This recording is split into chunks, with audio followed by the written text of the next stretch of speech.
کسی کے گھر میں سانپ برآمد ہو جائے، اس کے ساتھ اس کا بچہ بھی ہو، تو کوئی عقل مند یہ نہیں کرتا کہ بڑے سانپ کو تو مار دے اور کہے یہ جو چھوٹا ہے یہ تو معصوم سا ہے، اس کو مار کے کیا کرنا ہے، اس کو چھوڑ دیتے ہیں۔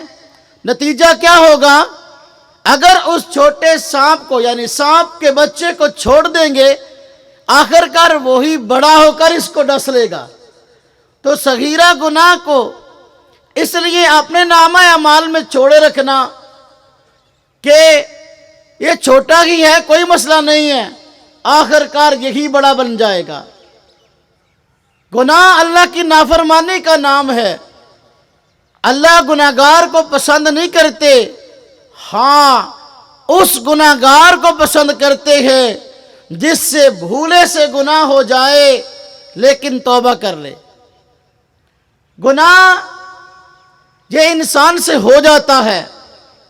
رب تعالیٰ رحیم اور کریم ذات ہے، ان کو ہماری نیکیوں کی ضرورت نہیں ہے، ہمارے نماز روزے کی ضرورت نہیں ہے، لیکن رب تعالیٰ رحیم و کریم ہے۔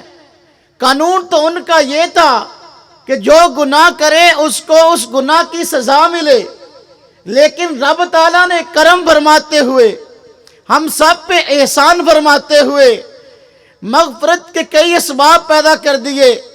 ان اسباب میں سے ایک سبب کا نام توبہ ہے۔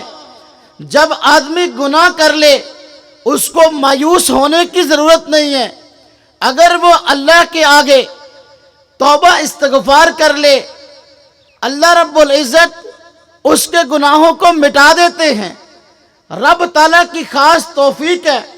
جس طرح دنیا میں کوئی بھی انسان سے کوئی الٹ کام ہو جائے تو پھر سوچتے ہیں بھئی اس کا حل کیا ہے، دوستوں سے مشورے کرتے ہیں، بڑے لوگوں سے مشورے کرتے ہیں کہ بھئی اب یہ کام ہو گیا، اب اس سے نکلنے کا کوئی راستہ ہو۔ گناہ اللہ کی نافرمانی ہے، اس سے نکلنے کا راستہ توبہ ہے۔ رب تعالیٰ نے بتایا کہ بھئی جو گناہ کر لے، گناہ کرنے کے بعد توبہ کر لے، رب تعالیٰ اس کے گناہ کو معاف کر دیتے ہیں۔ لیکن بات یہ ہے کہ جب آدمی گناہ کرے تو حل توبہ ہے۔ کیا ہر گناہ کے لیے ایک جیسی توبہ چاہیے؟ نانا، گناہ جیسا ہوگا اس کے لیے توبہ بھی ایسی ہی چاہیے۔ اگر گناہ چھوٹے درجے کا ہے، توبہ بھی چھوٹے درجے کی چاہیے۔ گناہ بڑے درجے کا ہے، توبہ بھی بڑے درجے کی چاہیے۔ گناہ کی مثال انسان کے کپڑے پہ لگنے والے داغ کی سی ہے۔ صاف و شفاف سفید کپڑا ایک آدمی نے پہنا، اس کے کپڑے پہ داغ لگ گیا، وہ اس داغ کی وجہ سے پریشان ہے، اس کو کیسے اتاروں؟ کپڑے پہ جو داغ لگ جاتا ہے، انسان اس کو اتارنے کے لیے مختلف اسباب اختیار کرتا ہے، مختلف طریقے اختیار کرتا ہے۔ بعض داغ ایسے ہوتے ہیں کہ وہ معمولی جھاڑ پوچھ سے صاف ہو جاتے ہیں۔ آپ گلی اور بازار میں سے گزر رہے تھے، آپ کے کپڑوں پہ مٹی پڑ گئی، دھول پڑ گئی، آپ نے دیکھا سفید کپڑے ہیں، ان کے اوپر دھول پڑی ہے، آپ نے کپڑے کو جھاڑا، دھول دور ہو گئی، کپڑا دوبارہ صاف و شفاف ہو گیا۔ آپ بازار سے گزر رہے تھے، دیکھا کہ ایک جگہ پہ گارا تھا، تو قریب سے گاڑی گزری، اس نے چیٹے آپ کے کپڑوں پہ ڈال دیے، آپ کے داغ کپڑے پہ لگا، لیکن آپ نے جھاڑا، وہ پھر نہ اترا۔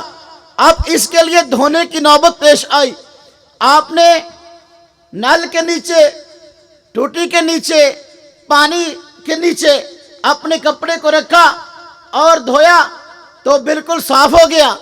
بعض داغ ایسے ہوتے ہیں کہ وہ بالکل تھوڑا سا معمولی دھونے سے صاف ہو جاتے ہیں، لیکن کئی داغ بڑے پکے ہوتے ہیں۔ مثلا ایک ہے سمپل مٹی گیری لگ گئی، وہ تو تھوڑا بہت دھونے سے صاف ہو جاتی ہے، لیکن اگر گار سیاہ رنگ کی لگ جائے اس سے کیا ہوتا ہے؟ عام طور پر محض دھونے سے ملنے سے داغ اترتا نہیں ہے، اس کے لیے صابن کی ضرورت پڑتی ہے، صابن لگاتے ہیں، ملتے ہیں، اس کے بعد داغ اتر جاتا ہے۔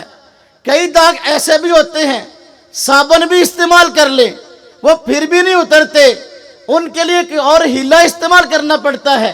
آپ کے کپڑوں پہ چائے گر جائے، چائے اگر تھوڑی سی پرانی ہو جائے کپڑے پہ گری ہوئی، عام طور پر صابن سے نہیں اترتی، تو پھر کیا کرتے ہیں؟ کہتے ہیں بھائی کہ اور ہیلا اختیار کرو اس داغ کو اتارنے کے لیے، مثلا اس کے لیے بلیچ استعمال کر لو، اس کے لیے لیکو استعمال کر لو، میٹھا سوڈا استعمال کر لو۔ اب دیکھیں جیسا داغ تھا اس کو اتارنے کے لیے ایسا ہی سبب اختیار کیا گیا، گناہ جیسا ہے اس کے لیے ایسی ہی توبہ کی ضرورت ہے۔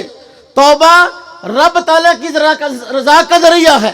اللہ کے نبی صلی اللہ علیہ وسلم نے ارشاد فرمایا کل بنی آدم خطاؤن، سب آدم علیہ السلام کی اولاد گناہگار ہے، ہاں فرمایا خیر الخطائین التوابون، بہترین غلطی کرنے والوں میں، گناہ کرنے والوں میں وہ لوگ ہیں جو گناہ ہونے کے بعد توبہ کر لیتے ہیں۔ اللہ کے نبی صلی اللہ علیہ وسلم نے ارشاد فرمایا التائب من الذنب کمن لا ذنب لہ، جو آدمی گناہ سے توبہ کرتا ہے اس کی مثال اس آدمی کی سی ہو جاتی ہے جس نے کبھی کوئی گناہ کیا ہی نہیں ہے۔ جب انسان اللہ کے آگے توبہ استغفار کرتا ہے، اللہ کے آگے رجوع کرتا ہے، اللہ کے آگے آہوزاری کرتا ہے، رب تعالیٰ خود بھی معاف کر دیتے ہیں اور فرشتوں کو حکم دیتے ہیں کہ اس کے نامہ اعمال سے اس گناہ کو بالکل خارج کر دیا جائے۔ یہ رب تعالیٰ کا رحم اور کرم ہے۔